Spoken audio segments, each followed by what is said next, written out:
Mal ehrlich, lernst du im Schlaf wirklich besser Deutsch oder ist das nur ein Mythos?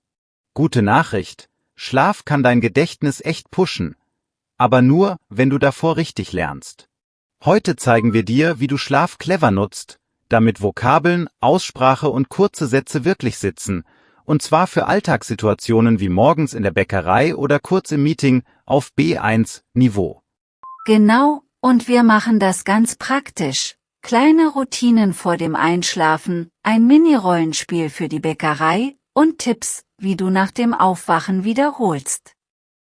Also, keine Zauberei, sondern einfache Schritte, die du heute Abend schon testen kannst. Klingt gut, oder? Sehr gut. Hallo zusammen. Ich bin Tim und ich freue mich total auf dieses Thema. Julia ist natürlich auch da. Hi! Und wer üben will, die komplette Lektion ist bei Vocabli. So, lass uns direkt starten. Warum hilft Schlaf überhaupt beim Deutschlernen? Also, ganz simpel gesagt, im Schlaf sortiert das Gehirn, es räumt auf. Was du kurz vorher gelernt hast, wird fester wie Kleber, der trocknet. Darum bringt es echt was, 10 bis 20 Minuten vor dem Schlafen Vokabeln zu wiederholen oder Sätze laut zu sprechen. Ja, und bitte nicht nur lesen, sondern wirklich aktiv. Also laut sprechen, wenn es geht, und kurz aufnehmen, damit du deine Aussprache hörst. Viele denken, ach, das kommt schon mit der Zeit.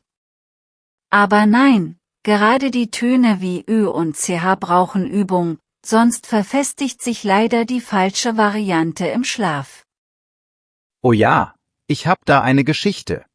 Ein Hörer hat mal erzählt, er war mega müde und hat in der Bäckerei statt Brötchen irgendwie Brotschen gesagt, ohne Umlaut. Die Verkäuferin dachte, er will ein Brot, also einen Laib. Peinlich, aber irgendwie auch süß. Total. Und genau deshalb machen wir jetzt früh ein kleines Rollenspiel, okay? Stell dir vor, du übst heute Abend die Bäckereisätze und am Morgen klappt es locker. Los geht's! Ich bin der Kunde. Guten Morgen. Ich hätte gern ein Brötchen und einen Kaffee zum Mitnehmen. Bitte. Sehr gern. Möchten Sie noch etwas? Vielleicht ein Roggenbrötchen oder ein Croissant? Das klingt gut. Dann nehme ich 2 Brötchen, 1 mit Körnern. Wie viel kostet das? Zusammen macht das 3,50 €. Zahlen Sie bar oder mit Karte? Mit Karte, bitte. Danke. Und, schönes Wochenende. Ihnen auch. So, kurz stoppen. Wichtig ist hier die Aussprache, Brötchen mit einem runden Ü, mach mal, Brötchen. Brötchen. Genau. Und wenn du das abends zweimal langsam und einmal normal sagst, ist die Chance echt hoch, dass es morgen natürlicher klingt. Jetzt zur großen Frage, die Leute online immer streiten lässt, bringt mehr Schlaf automatisch mehr Lernerfolg, oder zählt die Qualität? Ich sag, Qualität gewinnt. 6 bis 7 Stunden guter, ruhiger Schlaf schlagen 8 unruhige Stunden. Ich sehe das ähnlich, aber, naja, ein bisschen mehr Schlaf hilft mir schon. Wenn ich zu wenig habe, vergesse ich Wörter schneller, gerade die neuen. Wichtiger Punkt, keine schweren Lernblöcke ganz spät, aber die kurze Wiederholung direkt vor dem Einschlafen ist Gold. Ja, und dazu passt der Tipp Powernap. Also ein kurzes Nickerchen nach dem Lernen, 10 bis 20 Minuten, nicht länger. Das kann das Gelernte festigen. Einfach Wecker stellen, kurz die Augen zu, und danach einmal die wichtigsten Sätze wiederholen. Aber Vorsicht, Leute! Ein Fehler ist zu glauben. Ich lerne kurz irgendwas, dann schlafe ich, und zack, spreche ich perfekt. So läuft das nicht. Schlaf verstärkt, was du aktiv geübt hast. Wenn du vorher schlampig sprichst, verstärkt der Schlaf leider genau das. Genau. Deswegen lieber wenig und richtig als viel und ungenau. Nimm dir 3 Sätze, die du morgen brauchst. Zum Beispiel, ich hätte gern ein Brötchen. Könnte ich bitte eine Quittung bekommen?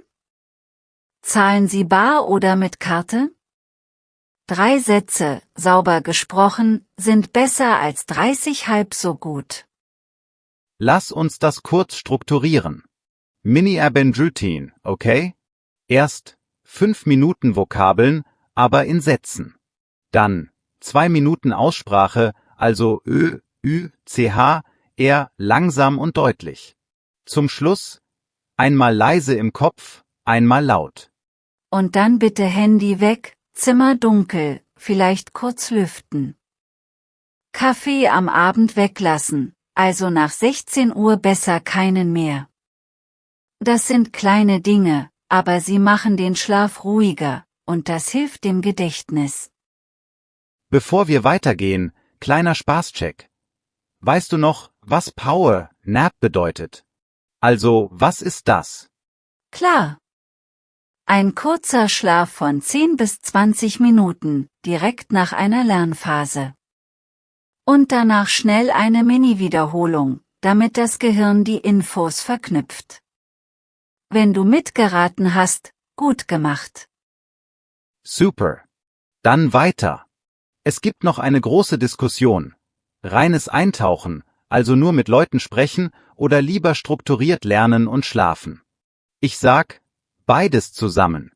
Ein Gespräch am Abend, danach kurze Notizen und die Sätze nochmal laut. Das bringt richtig was. Ja, total. Nur sprechen ohne Korrektur kann gefährlich sein, weil Fehler dann hängen bleiben. Und nur Grammatik ohne echtes Gespräch ist trocken. Also, kombiniere echte Situation, kurze Korrektur, klare Wiederholung, dann Schlaf. Das ist wie ein kleiner Lernkreis. Noch ein kurzer Tipp zur Aussprache vor dem Schlafen. Stell dir den Mund wie ein Instrument vor. Für Ö, mach die Lippen rund wie bei O, aber der Ton geht Richtung E schön, Brötchen, möchte.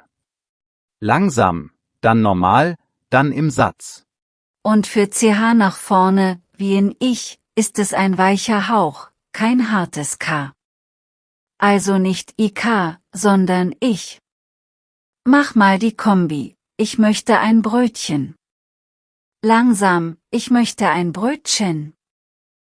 Ich möchte ein Brötchen. Okay, das fühlt sich seltsam an, aber es klingt sofort besser. Genau das willst du vorm Schlafen, damit dein Gehirn die gute Version speichert.